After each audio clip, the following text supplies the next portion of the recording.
Hello दोस्तों, नियति PCS classes में आप लोगों का स्वागत है। मैं हूं कमलकांत और अभी हम बात करेंगे बीपीएससी के संदर्भ में। देखिए दोस्तों, बीपीएससी 70वीं को लेकर जो आंदोलन हुआ, कल आंदोलन अपनी पराकाष्ठा पे थी और निश्चित रूप से जो आंदोलन था वो शांतिपूर्ण था।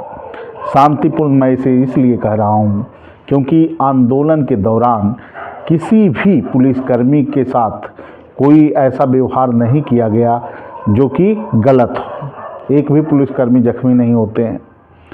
200 से अधिक स्टूडेंट छात्र जख्मी किए जाते हैं पुलिस के द्वारा और उनके पर हिंसा की जाती है, कहीं ना कहीं उनको गंभीर चोटें आती है। छात्रों का पहले से ही कहना था कि हम शांतिपूर्ण प्रदर्शन करेंगे और बीपीएससी कार्यालय के पास वो जमा होते हैं और छात्र मुलाकात करना चाहते हैं बीपीएससी के कोई बड़े अधिकारी से। बीपीएससी पहले से ही पुलिसकर्मी को की मांग किए हुए रहती है, अतिरिक्त पुलिसकर्मी को बुलाए रहती है। उसे डर था कि कहीं जो छात्रों की भीड़ होगी उसमें कुछ उपद्रवी तत्व तो नहीं होंगे। इसके कारण हालांकि वह किस मकसद से पुलिसकर्मियों को बुलाई थी यह कह पाना मुश्किल है, लेकिन जो स्टूडेंट थे वो काफ़ी शांत प्रवृत्ति के थे। उन्होंने आंदोलन किया।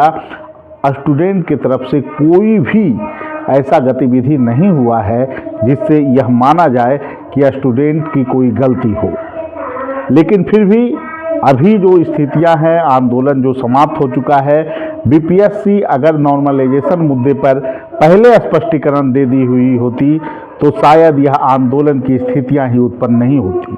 तो ये बीपीएससी इसके लिए क्यों दोषी नहीं है, इस पर भी एक सवाल खड़ा होता है। और दूसरा जो पहलू है कि आंदोलन में एक व्यक्ति दिलीप कुमार एक स्टूडेंट हैं, स्टूडेंट के नेता हैं, उन पर आपराधिक मुकदमे दायर किए जाते हैं। ऐसा ही आंदोलन एक उत्तर प्रदेश में होता है नॉर्मलाइजेशन के खिलाफ। वहाँ पर स्टूडेंट जमा होते हैं, आयोग के कार्यालय के पास ही आंदोलन होता है और वहाँ पर आंदोलन होते हैं और जो यूपीपीसीएस है उसका तिथि भी आगे बढ़ा दिया जाता है, नॉर्मलाइजेशन को हटा दिया जाता है। सरकार वहाँ किसी को अभियुक्त नहीं बनाती, किसी को सज़ा देने का प्रयास नहीं करती है। लेकिन ये बिहार है। बिहार में निर्दोष शांतिपूर्ण ढंग से किया गया आंदोलन, लोकतांत्रिक प्रक्रिया के द्वारा पालन करते हुए किया गया आंदोलन भी सरकार के नज़र में गलत है।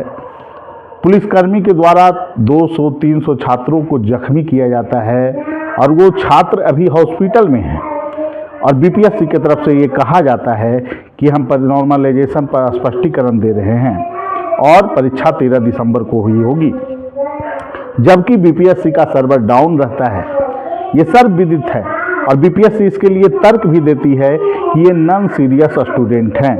लेकिन क्या इन्हें नॉन सीरियस स्टूडेंट कह देने मात्र से बीपीएससी की गलती छुप जाएगी?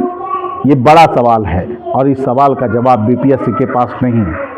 सरकार हस्तक्षेप करने की प्रयास भी नहीं कर रही। सरकार से जब छात्र मिलने के लिए दे जाते हैं तो छात्रों से जो है कि मिलने जो है मुख्यमंत्री से मिलने के लिए छात्रों को नहीं दिया जाता है, रोका जाता है और कहा जाता है कि आप लोग मिलिएगा कुछ समय के लिए, लेकिन छात्र फिर लौट आते हैं। यानी कि सारी व्यवस्था लग रहा है इस तरह से हो जैसे स्टूडेंट जो है इस राज्य के ही निवासी ना हो। इस तरह का जो व्यवहार किया जा रहा है कहीं से भी लोकतांत्रिक नहीं है। और मैं एक ही बात कहूँगा कि बहुत सारे छात्र ये कह रहे हैं कि सर मैं पढ़ाई करूं या फिर आंदोलन की गतिविधियों में शामिल हूं, तो मैं एक ही बात कहूँगा कि आप लोग पढ़ाई करते रहिए, क्योंकि बिहार में जो चीज़ें हैं ना वो कभी सही ढंग से होती नहीं। पहले भी आंदोलन हुए हैं और जिस तरह से गतिविधियां होती हैं उससे यह स्पष्ट है कि सरकार काफ़ी उदासीन है।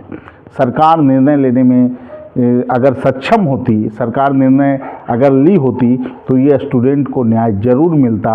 इन तमाम स्टूडेंट को जो घायल हैं, जिनका समय प्रभावित हुआ बीपीएससी के गलत निर्णय के कारण, जो प्रभावित हुए हैं, उन्हें समय भी मिलना चाहिए। रजिस्ट्रेशन के लिए जो है फिर से मौका फॉर्म भरने का इन छात्रों को मिलना चाहिए, यही न्यायोचित होगा। लेकिन बीपीएससी हठधर्मता पे उतारू है। बीपीएससी नहीं चाहती है कि डेट बढ़े और उसका हवाला वो दे रही है कि हम पूरी तैयारी में हैं, ऐसे में हम डेट को नहीं बढ़ा सकते। सरकार मूक दर्शक होकर सिर्फ चीज़ों को देख रही है। ऐसे में यह माना जा सकता है कि परीक्षा लेने में आयोग कहीं ना कहीं अपने मकसद में सफल होती नज़र आ रही है, क्योंकि स्टूडेंट की एक सीमा होती है, वो कितने हद तक आंदोलन करेंगे। सरकार से भी मिलने का प्रयास करते हैं मुख्यमंत्री से, तो भी मुख्यमंत्री से मुलाकात नहीं हो पा रही है। ऐसे में छात्र निराश हैं और उनका एक ही बात कहना है कि इतने बड़े व्यापक आंदोलन के बाद भी मुख्यमंत्री अगर संज्ञान नहीं लिए और चीज़ों पे निर्णय नहीं लिए, तो ये जो स्थितियां हैं कहीं ना कहीं ये राज्य के भविष्य के लिए, युवाओं के भविष्य के लिए काफ़ी चिंता का विषय है। ठीक है दोस्तों, अभी इतना ही, फिर मिलेंगे अगले वीडियो में। सभी लोगों को धन्यवाद।